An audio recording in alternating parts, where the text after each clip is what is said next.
오늘 종려주일입니다. 예수님께서 십자가에 죽으시고 부활하시는 부활주일 바로 전주일인데, 그 당시에 예수님을 만나던 사람들이 크게 세 종류가 있었죠. 하나는 무관심한 사람입니다. 로마 병정들처럼 종교적인데 신앙적인데 별로 관심 없는 사람이 있고, 다른 두 종류가 있는데, 우리는 흔히 예수님을 사랑하던 예수님의 제자들, 예수님 따르던 제자들, 그리고 그 당시에 종교 기득권자, 이렇게 생각을 하는데, 좀 잘 생각을 해보면 그보다 좀 더 적당한 답은 예수님을 사랑하는 사람과 미워하는 사람들, 이렇게 보는 게 맞습니다. 왜냐하면 예수님의 12 사도 중에 한 사람 가룟 유다, 예수님 사랑하고 있지 않았죠? 팔아먹었어요. 그러니까 예수님을 따르는 무리 가운데 있다고 해서 꼭 괜찮다고 볼 수가 없는 것이죠. 그리고 또 다른 측면에 있어서 예수님을 미워한다라고 해서 기득권자들이 예수님을 다 미워했던 건 아닙니다. 니고데모 같은 사람은 예수님을 존경하고 따르고 그랬죠. 그래서 정말 중요한 것은 우리가 예수님을 사랑하느냐 그렇지 않느냐, 이 부분입니다. 적어도 오늘 주일 이렇게 주님 전에 나오는 분들, 혹은 영상으로라도 주님을 바라보는 분들은 주님을 향한 관심은 있는 거겠죠. 무관심은 아닙니다. 근데 중요한 것은 우리의 관심은 사랑이냐 미움이냐, 이거를 스스로 점검해 보면서 주님 앞에서 축복받을 심정인지 저주받을 심정인지 돌이켜보고, 잘못됐으면 회개하고 돌이키고 주님을 향해서 온전한 사랑을 회복하는 귀한 시간이 되기를 바랍니다. 자, 우선 예수님을 미워하던 사람들에 대해서 생각해 보겠습니다. 이 사람들에게 몇 가지 특징이 있는데, 첫째로 예수님을 죽일 계획을 세웁니다. 10절 한번 함께 읽어보겠습니다. 대제사장들이 나사로까지 죽이려고 모의하니, 저기서 보면은 이들이 예수님을 죽이려고 작정을 하면서 나사로까지도 죽이려고 했다 그럽니다. 자, 예수님을 미워하는 사람들을 보면 굉장히 파괴적이에요. 그래서 예수님을 없애버리고 싶어하고 예수님과 관련된 사람도 없애버리고 싶어합니다.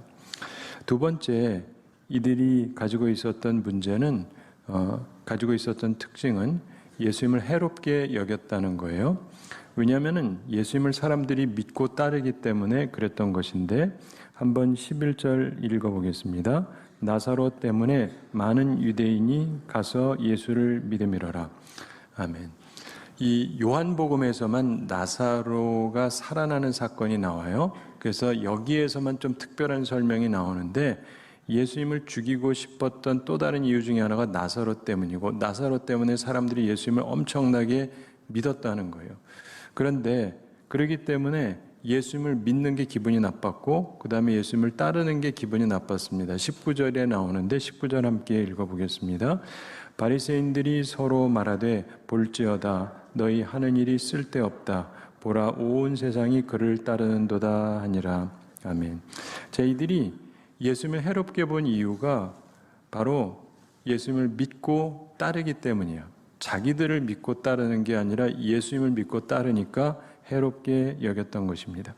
사실 본래 이 사람들이 예수님을 싫어하지는 않았어요. 마태복음 초기를 보면. 그런데 이후에 가면서 보면 어떤 사건이 벌어집니다. 그때 이들의 관점이 달라지고 예수님에 대한 입장이 달라져요.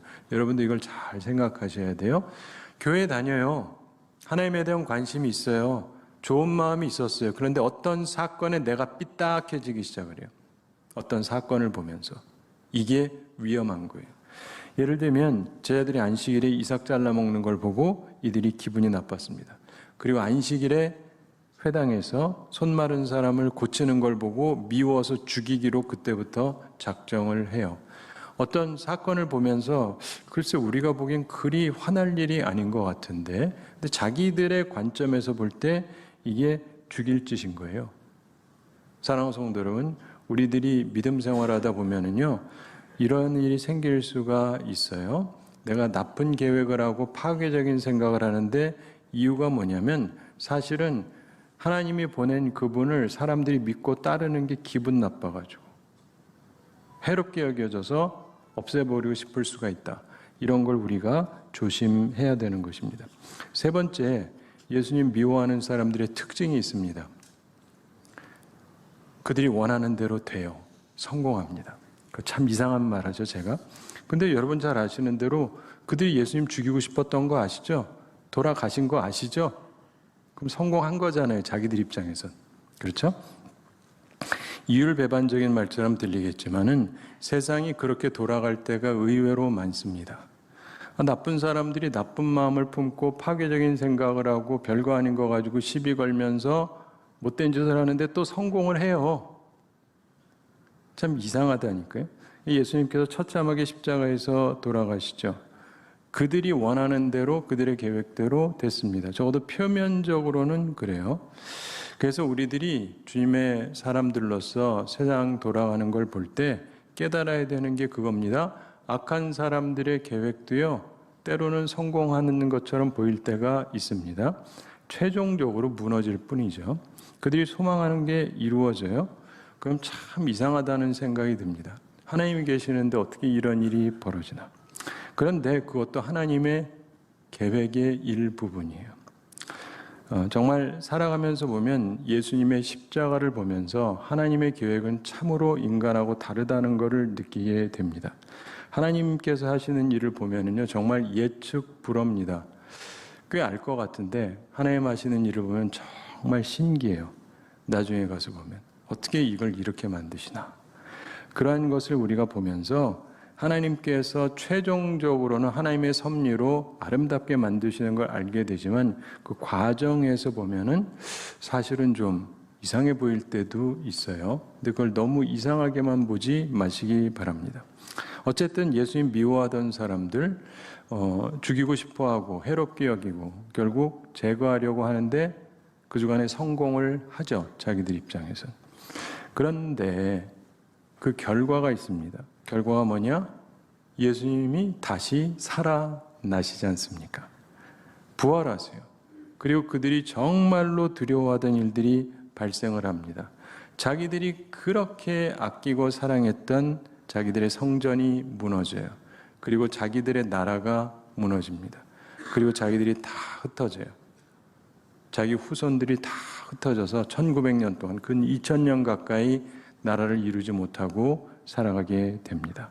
사랑하는 성도 여러분, 우리가 예수님에 대해서 어떤 마음을 품느냐 굉장히 중요한 거예요. 순간적으로 나쁜 계획하고 실현시킬 수 있을는지는 모르지만 그 결과는 참담합니다.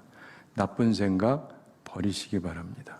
항상 마음을 순수하게 가지시게 되기 바랍니다. 예전에 르네상스 시대의 최고 미술가 중에 하나로 꼽히는 레오나르도 다빈치, 이분의 걸작품 최후의 만찬이 있죠.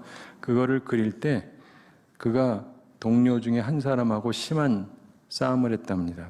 그래가지고 그 사람이 밉잖아요. 그래가지고 가룟 유다 얼굴에다가 그 동료 얼굴을 딱 그렸답니다. 이놈 가룟 유다다. 딱 이렇게 보복을 한 거예요.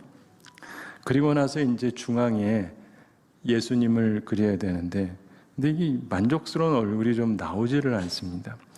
자신의 마음에 미움이 있어서 그런지 하여간 예수님의 얼굴이 이렇게 잘 떠오르지가 않는데, 그러다가 자기가 생각을 바꾸고 가룟 유다 얼굴을 일단은 지웠어요. 그랬더니 그날 밤에 꿈을 꾸는데 그 속에서 주님의 얼굴이 보이더래요. 그래서 그 얼굴을 그렸다. 이런 얘기가 있습니다. 사랑하는 성도 여러분, 우리들의 마음속에 미움을 품으면 안 돼요. 특별히 예수님에 대해서 미움을 품으면 심판을 받습니다. 우리 마음속에 있는 모든 안 좋은 것들 다 몰아내게 되기를 바랍니다. 자, 그와는 달리 예수님을 사랑하던 사람들이 있습니다. 우리가 그래야 되는데 이들에게서 몇 가지 중요한 것을 배우게 됩니다. 주님 사랑하던 사람들에게도 세 가지 모습이 나타나고 있습니다. 첫째로 주님께 영광을 돌렸다는 것이죠. 오늘 본문 13절 함께 읽어보겠습니다.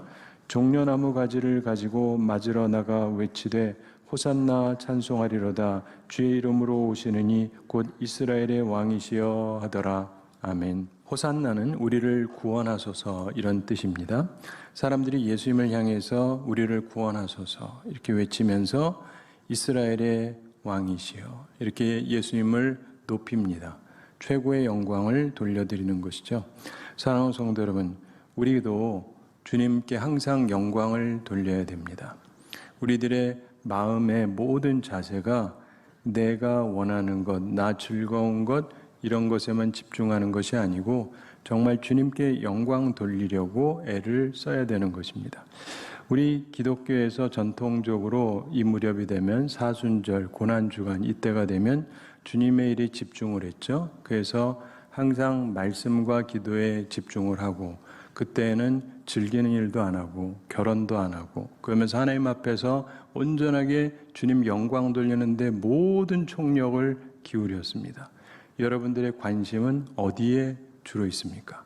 하나님 영광 돌리는데 주된 관심이 있는가? 스스로를 생각해 보시기 바랍니다. 난 정말 주님을 사랑하는 사람인가? 하나님께 영광 돌리는데 내 모든 관심이 있는가? 꼭 그런 분들이 다 되시기를 바랍니다. 두 번째, 주님 사랑하는 사람들의 특징은요, 눈물이 있어요. 예수님을 찬양하던 이 사람들이 그 주간에 예수님이 십자가에서 처형당하기 위해서 끌려가는 것을 보면서 눈물을 흘립니다. 누가복음에 나오죠. 누가복음 23장 27절에 예수님께서 십자가를 지고 갈 때 장면이 묘사가 됩니다. 또 백성과 및 그를 위하여 가슴을 치며 슬피 우는 여자의 큰 무리가 따라오는지라 이렇게 말씀합니다. 많은 여성들이 가슴을 치면서 슬피 울면서 주님을 따라갔습니다. 사랑하는 성도 여러분, 예수님께서 팔복 말씀하실 때 애통하는 자는 복이 있나니 저희가 위로를 받을 것이며 이렇게 말씀하셨는데 우리가 사는 이 세상은 악으로 가득 차 있고 문제가 참 많기 때문에 주님을 사랑하는 사람은 애통하지 아니할 수가 없어요. 그래서 참으로 주님을 사랑하지만 눈물이 흐를 수밖에 없습니다. 여러분에게도 주님 때문에 흐르는 눈물이 꼭 있으시게 되기를 바랍니다. 주님 사랑하는 사람의 셋째 특징이 있습니다. 이상한 말 같지만 실패예요, 실패. 예수님을 사랑하는 사람들이 예수님을 지키고 싶어 했죠. 근데 지키질 못합니다. 실패합니다. 자신들이 가장 사랑했던 분을 지키지를 못해요. 물론 하나님의 뜻이지만 자기들이 소망하는 것을 이루지 못합니다. 결국 십자가에 달려 돌아가시는 예수님을 그대로 보아야만 했습니다. 인간적인 입장에서 보면은 실패죠. 우리가 주님을 사랑하지만 우리의 좋은 계획이 실패할 수도 있어요. 주님을 위한다고 하지만 아무것도 할 수 없는 무력함에 쌓일 때도 있고 주님의 교회를 위해서도 무력한 우리의 모습이 있을 수가 있습니다.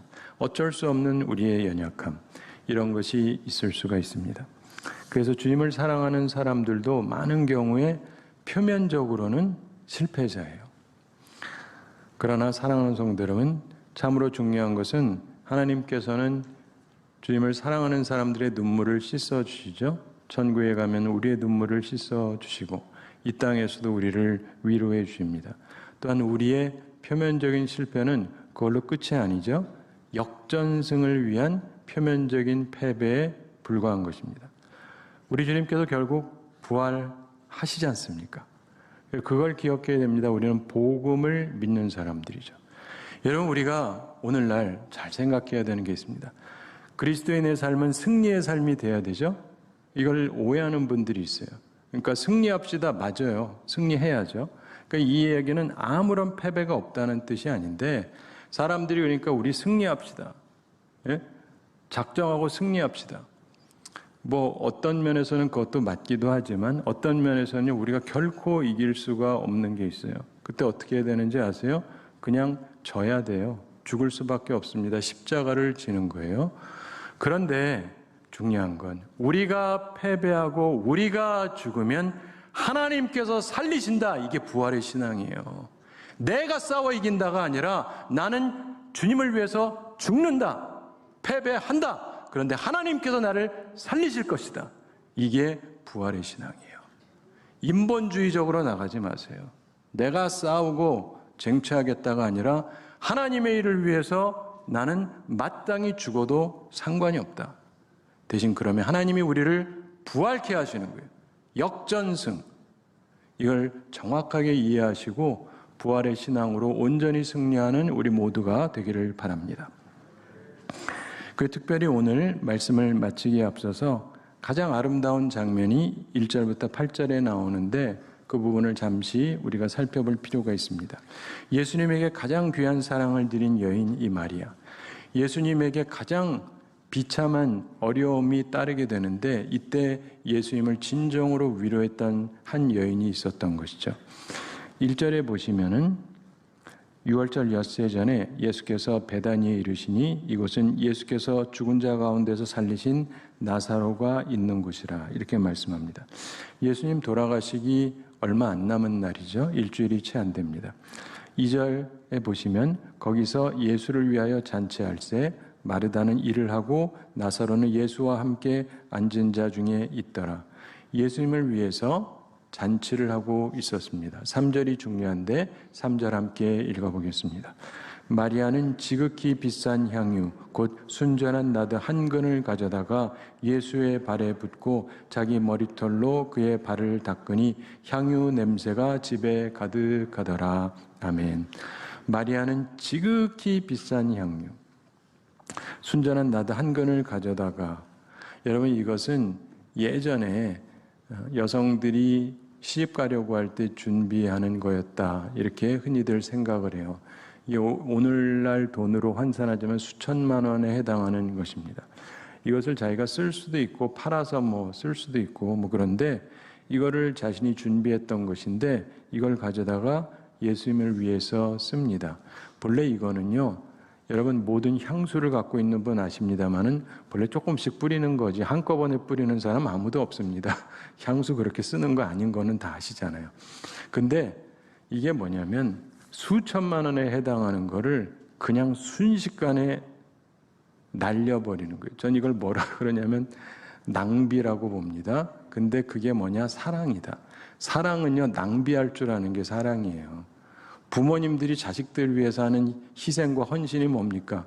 어찌 보면 낭비 같지만 그걸 기꺼이 하는 게 사랑 아니에요? 예. 근데 예수님을 향해서 이 귀한 거를 붓는데 어디에다가? 발에다가 붓는데요. 그것도 제일 별 볼 일 없는 발에다가 부었다. 그리고 더 나아가서 자기 머리털로 그분의 발을 닦았다 이렇게 되어 있습니다. 여러분 여성들이 머리가 길어도 여러분 모든 여성들 자기 남편 머리털로 발 한 번은 닦아주셨죠? 왜 웃으실까? 자기 남편인데 주와 같이 섬기라 했는데 안 하시잖아요. 그 누가 해요? 제정신입니까? 그런데 예수님께 자기 머리털로 닦아드리는 거예요. 이거 어떻게 합니까? 이거는 정말 엄청난 사랑이죠. 자, 그런데 이걸 보고 가룟 유다는 또 욕을 해요. 네. 5절 함께 읽어보겠습니다. 이 향유를 어찌하여 300데나리온에 팔아 가난한 자들에게 주지 아니하였느냐 하니, 꼭 나쁜 놈들은 요래요. 나름대로 논리를 펴요. 가난한 자 돕자는 거 좋은 말이죠. 근데 꼭 주님을 위해서 헌신한 거를 폄하하느라고 이런 식으로 하는 거예요. 사랑하는 성도 여러분, 이렇게 살지 마십시오. 우리는 아무도 가룟 유다를 칭찬하지 않아요. 그의 논리가 맞다고, 그는 훌륭한 사람이었다고 아무도 얘기하지 않습니다. 여기에서도 뭐라 그래요? 그는 도둑이다 이렇게 얘기하잖아요. 사도 요한이 그에 대해서 인간은 도둑이었다.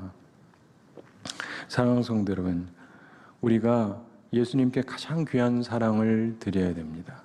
이 세상을 살면서 보면은요, 예수님이 말씀하신 것처럼 가난한 사람은 항상 있어요. 항상 있어요. 그들도 도와야죠. 언제나. 그러나 주님을 향한 사랑, 그 기회는 오히려 그리 자주 있는 것 같지가 않아요. 사랑하는 성도 여러분, 할 수 있을 때 주님께 여러분의 사랑을 나타내세요. 그게 어떤 형태가 되었든지 간에, 사람들이 뭐라 그러든지 간에 우리 가운데 그게 있게 되기를 바랍니다. 그리고 그런 사람들이 영원히 기억되는 것이죠. 제가 한 가지 이야기 말씀드리면서 오늘 말씀을 마치겠습니다. 제2차 세계대전 후에 패전국이었던 이탈리아 시칠리아 섬에 고아원이 2개가 있었답니다.